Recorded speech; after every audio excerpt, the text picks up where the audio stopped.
Federal Bharat YouTube channel को like और subscribe करें और बेल आइकन दबाकर लेटेस्ट अपडेट पाएं।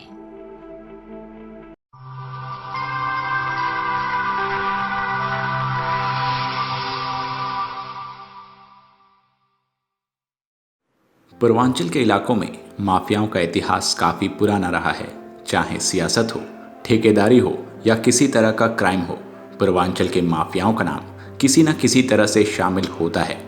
यूं तो पूर्वांचल में कई माफिया गैंगस्टर हैं, लेकिन सुभाष ठाकुर उर्फ बाबा को पूर्वांचल का सबसे बड़ा डॉन कहा जाता है।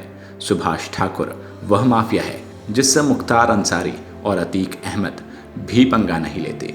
फतेहगढ़ सेंट्रल जेल में उम्र कैद की सजा काट रहे सुभाष ठाकुर पर कई मामले दर्ज हैं। कई मामलों में इन्हें दोषी करार किया जा चुका है।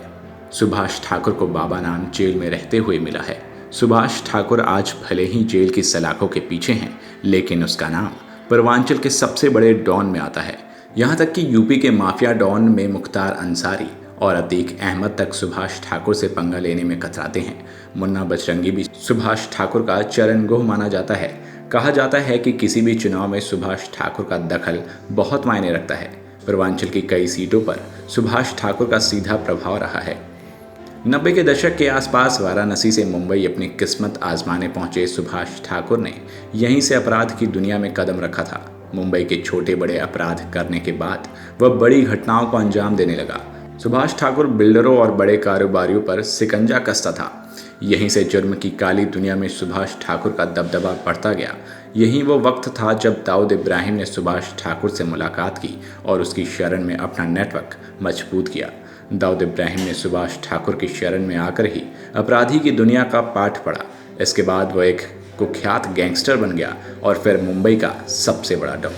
एक वक्त ऐसा भी आया था जब सुभाष ठाकुर, छोटा राजन और दाऊद इब्राहिम साथ काम करते थे।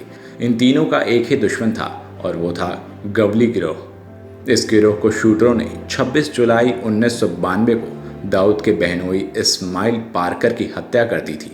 इस हत्या का बदला लेने के लिए दाऊद ने सुभाष ठाकुर और छोटा राजन को अपने साथ ले लिया। उसी साल 12 सितंबर को मुंबई के जे अस्पताल में गवली के शूटर शैलेश की हत्या कर दी। इस वारदात को खुलेआम अंजाम दिया गया था। खुलेआम शूटआउट होने के कारण यह हत्याकांड उस वक्त काफ़ी सुर्खियों में रहा था।